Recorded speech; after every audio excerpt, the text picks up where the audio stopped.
Bonsoir, ravi de vous retrouver pour une nouvelle édition du 19h. Au sommaire de ce journal, un coup de projecteur sur le centre d'appel Covid-19. La mobilisation est générale à l'auditorium Régnier 3 alors que nous faisons face à un pic record de contamination. Entre le suivi à domicile des personnes contaminées par la Covid, la vaccination, le dépistage et les missions également sur le terrain, l'élan est national. C'est ce que nous dira le docteur Richard Manas, médecin superviseur, ainsi que 2 infirmières qui ont rejoint les rangs de l'équipe sur place. Une montgolfière écologique, un ballon révolutionnaire que l'on pourra voir évoluer dans le ciel. Le projet fou des aéronautes de Monaco est devenu réalité. Une vaste question et des réponses dans ce journal. Dieu existe-t-il? Nous nous sommes tous posé un jour la question. Olivier Bonassi, auteur de l'ouvrage « Dieu, la science, l'épreuve », viendra nous dire comment la science a permis d'établir l'existence de Dieu. Il donnera une conférence sur ce thème demain mercredi à l'Agora diocésaine. C'est une petite tradition en cette période de l'année. Les fruits des bigaradiers sont récoltés dans les rues de Monaco et chacun peut venir en profiter pour réaliser ensuite des recettes à base de cette orange amère. Reportage à suivre. Mais tout de suite donc, ce premier point sur la pandémie de Covid-19, avant de rejoindre le médecin superviseur Richard Manas à l'auditorium Régnier 3, les chiffres hebdomadaires du dépistage, Vanessa Dessy. Bonsoir Patricia, bonsoir à tous. Le nombre de tests réalisés sur des patients résidents et non résidents entre le 3 et le 9 janvier est de 9 482 tests PCR et antigéniques pour un taux de positivité de 12,53%.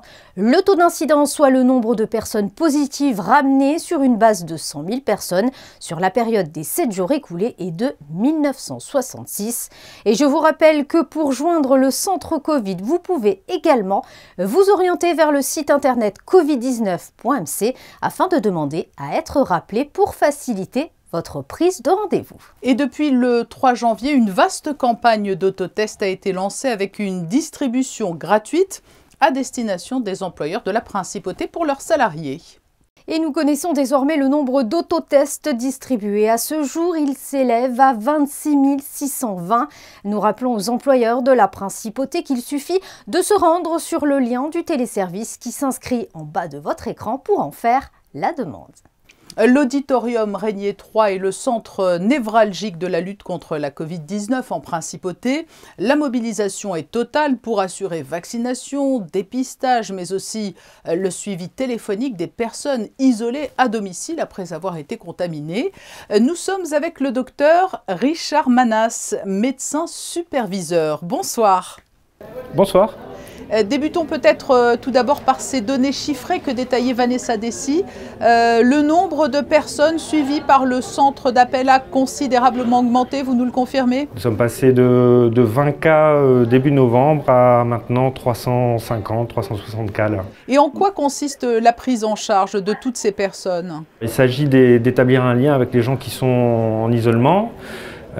Nous les appelons quotidiennement en fait pour prendre de leurs nouvelles et puis pour leur apporter un soutien à la fois logistique, à la fois médical aussi si besoin, et nous assurer que la situation ne prend pas une mauvaise tournure. Donc c'est un échange d'informations et psychologiquement parlant et compte tenu de l'importante vague actuelle, est-ce que les personnes suivies sont peut-être plus inquiètes et ont besoin d'être rassurées encore plus? On a observé que les symptômes sont d'une manière générale moins graves. Donc nous avons dans le suivi des gens qui sont d'une manière générale moins symptomatiques, probablement liés à la nature de notre variant, du variant Omicron. Et on a aussi le fait que les gens sont majoritairement vaccinés, donc l'impact de la vaccination est notable. L'immense majorité des formes graves concernent des gens non vaccinés. Qui sont les professionnels au bout du fil pour assurer ce suivi? Alors nous avons donc des médecins de l'administration comme moi, des médecins retraités aussi qui viennent nous aider. Nous avons des infirmières aussi, des infirmières retraitées qui viennent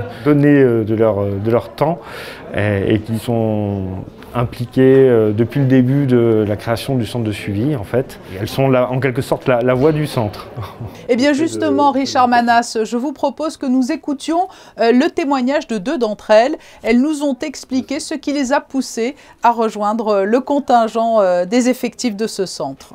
Avec la crise, la pandémie du Covid, je ne me sentais pas de rester à la maison alors qu'il y avait fort à faire et suivre les patients, ça a toujours été ma vocation. Tous les jours, je prends non seulement les nouvelles de leur santé, de leur morale, et puis s'ils ont besoin de courses, s'ils ont besoin de plein de choses, quoi. Donc voilà. Voilà, beaucoup d'abnégation de la part de ces deux infirmières qui font partie du centre de suivi. Richard Manas, on bat actuellement des records de cas positifs. Est-ce que cela a nécessité une réorganisation, un renforcement des équipes sur place? Il a fallu un peu adapter le système. Mon confrère et moi-même, ainsi que nos infirmières et nos secrétaires, ont été redéployés à la fois dans la cellule du centre de suivi à domicile et dans la cellule d'enquête épidémiologique. Le centre de suivi via les appels, la vaccination, le dépistage, et puis il y a aussi les personnes qui sont engagées sur le terrain cette fois. Nous avons déployé plusieurs dispositifs qui permettent d'aller sur le terrain auprès des gens malades et isolés. Donc nous avons pour cela l'aide de la Croix-Rouge qui nous permet de bénéficier de binômes qui vont régulièrement aider les gens sur le plan logistique. Nous avons aussi l'aide d'un pool de médecins à la fois hospitaliers et de médecins de ville qui peuvent aller visiter les gens et nous donner des données cliniques et éventuellement entamer une prise en charge directement auprès des patients. En fait, ça évite d'engorger les urgences et ça évite de voir certaines situations s'aggraver. Merci Richard Manas pour cet état des lieux. Merci. Vous étiez en duplex de l'auditorium Régnier 3. Merci. Voilà pour ce dossier consacré à la lutte contre la Covid. Prenons de la hauteur à présent à bord d'une montgolfière écologique. C'est un projet qui est né il y a 21 ans. Et finalement, après avoir lutté contre des vents contraires, les aéronautes de Monaco ont enfin lancé la construction de leur ballon révolutionnaire, soutenu par le prince Albert II. Yannick Debever et Orazio Gagino ont rencontré Alain Kruteanski, le président des aéronautes de Monaco. Ça y est, on a trouvé le budget. Le groupe Barzocco nous fait ce beau cadeau. Donc dans quelques mois, la principauté va se doter d'une montgolfière écologique à ses couleurs. C'est une montgolfière à l'extérieur qui ressemble à une montgolfière normale, sauf qu'elle est doublée. Donc on a appliqué, si vous voulez, le principe des doubles vitrages de votre maison. On a une enveloppe double, et ce qui permet de conserver la chaleur à l'intérieur et d'avoir moins de déperdition et de consommer de fait beaucoup moins d'énergie. C'est aussi porteur d'un message pour la planète, c'est-à-dire que Monaco est en avance pour la mise en avant de la technologie écologique, c'est-à-dire que rien que le message aussi simple que de dire on isole notre montgolfière et ça marche, on peut l'appliquer par exemple à l'habitation. Donc c'est un message qui est facilement véhiculable. La meilleure chose, c'est l'exemple. À partir du moment où on met à l'épreuve une technologie et qu'on prouve que ça fonctionne, ça donne envie aux autres de l'exploiter. Et il faudra attendre cet été pour voir cette montgolfière écologique voler au-dessus de la principauté avant de se diriger vers d'autres régions du monde pour y faire flotter le drapeau monégasque. Le ciel et au-delà, l'univers, source de bien des mystères, notamment lorsqu'il s'agit de parler de sa création. Une question nous a tous un jour interpellés, Dieu existe-t-il? Dans son ouvrage « Dieu, la science et les preuves », Olivier Bonnassy tente d'y répondre. Il a échangé pendant plusieurs années avec des scientifiques et livrera le fruit de ses recherches lors d'une conférence demain soir à 20h à l'Agora diocésaine. Et il est notre invité ce soir. Bonsoir Olivier Bonnassy. Bonsoir. Cet ouvrage, Dieu, la science, l'épreuve, il a un titre très clair, mais qui est également très alléchant et qui porte sur l'une des grandes interrogations existentielles.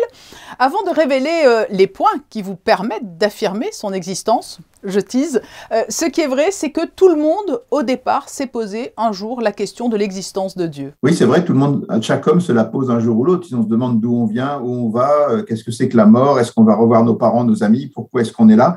Donc, souvent, on se pose la question, mais le problème, c'est que beaucoup de gens pensent que cette question est indéterminée et si elle est indécidable, elle devient inintéressante, en fait. Mais ce n'est pas le cas. La science qui vient appuyer cette thèse de l'existence de Dieu, aujourd'hui, selon vous, a toutefois, dans un passé lointain, fait la démonstration pourtant qu'il n'existait pas, Dieu. On peut s'apercevoir que sur la Terre, dans un passé un peu lointain, tout le monde a toujours cru en Dieu sur tous les continents, dans tous les siècles. Pourquoi est-ce que les gens croyaient en Dieu? Simplement parce que quand vous regardez l'univers, simplement le fait qu'il existe, mais aussi sa grandeur, sa beauté, son ordre, vous êtes naturellement amené à vous dire il y a quelqu'un qui a fait ça. Jusqu'à ce que la science se développant, de Copernic à Freud, en passant par Galilée, Laplace, Darwin, on a eu l'impression qu'à chaque fois que la science moderne amenait des conclusions, ça mettait la religion en danger. Et donc, comme la science a changé nos vies, la science a un pouvoir, un prestige énorme, ça a eu un impact considérable et le discours matérialiste est devenu dominant dans le monde intellectuel. Aujourd'hui, c'est finalement la science actuelle qui vous permet de démontrer que Dieu existe. Oui, parce que la science s'est retournée. Alors, ça date du tournant du 19e au 20e siècle. Il y a toute une série de découvertes. Donc, la thermodynamique, la mécanique quantique, la relativité, la naissance de la cosmologie, la découverte du Big Bang et de l'expansion de l'univers, la découverte de la complexité en biologie et la découverte de tous les réglages fins de l'univers. Tout ça, ça a complètement changé la donne parce qu'en fait, ça conclut deux choses. Ça conclut d'abord qu'il y a un début, très certainement un début absolu au temps, à l'espace et à la matière, c'est-à-dire que le temps, l'espace et la matière sont liés, c'est Einstein qui nous l'a montré, et donc si ça a commencé à un moment, il y a bien une cause qui a permis cette émergence, qui n'est ni temporelle, ni spatiale, ni matérielle, qui est transcendante à cet univers et qui a permis la création de tout ça avec une puissance très forte, bien sûr. Donc là, on est vraiment déjà très, très proche de la définition de Dieu dans toutes les philosophies et les religions classiques. Et puis en plus, on s'est aperçu dans les 50 dernières années que les réglages des données initiales de l'univers et des lois de la physique et de la biologie sont complètement fous et que si ce n'était pas réglé de manière absolument improbable, on ne serait pas là pour en parler. Et donc, ça conclut d'une manière logique qu'il y a un esprit supérieurement intelligent qui est derrière les lois de la nature. Et ça encore, c'est un élément très, très difficile pour les athées. Mais la science continue d'avancer. Donc, on peut imaginer que ces hypothèses seront d'autant plus confortées encore dans les années qui viennent. C'est vous ce que vous espérez ? Quand vous progressez dans la connaissance, vous savez, c'est l'adage fameux « un peu de science éloigne de Dieu, mais beaucoup y ramène ». Quand vous progressez dans la connaissance, vous apercevez que la Terre est sphérique. Et une fois que vous l'avez démontré avec Ératosthène et que vous l'avez vérifié avec les satellites, c'est une connaissance qui est acquise et on ne reviendra jamais dessus. Qu'on tourne autour du Soleil dans un référentiel plus large, c'est aussi une connaissance sur laquelle on ne reviendra jamais. Que la vie est extrêmement improbable et est due à des réglages extrêmement fins, c'est un acquis sur lequel on ne reviendra jamais. Et que l'univers est en expansion, c'est théorisé, modélisé, observé, on ne reviendra jamais là-dessus. Il est en expansion, il a eu un début, personne ne contestera jamais qu'il y a eu un Big Bang au commencement. Voilà, ça ne veut pas dire qu'on sait ce qu'il y a derrière le Big Bang, ça ne veut pas dire que le Big Bang est le début de l'univers, ça ne veut pas dire plein de choses, mais on sait un certain nombre de choses sur lesquelles on peut réfléchir et on ne reviendra jamais là-dessus. Et c'est donc là que vous placez Dieu ? Non, on place Dieu, Dieu est dans beaucoup de raisonnements. Il est le créateur de tout à chaque instant, c'est-à-dire que si jamais il ne donnait pas l'existence à tout ce qui existe aujourd'hui, rien n'existerait. Donc ça, c'est la causalité verticale. Mais il y a aussi une causalité horizontale dans le temps qui fait que s'il y a eu un début à l'univers, c'est beaucoup plus simple.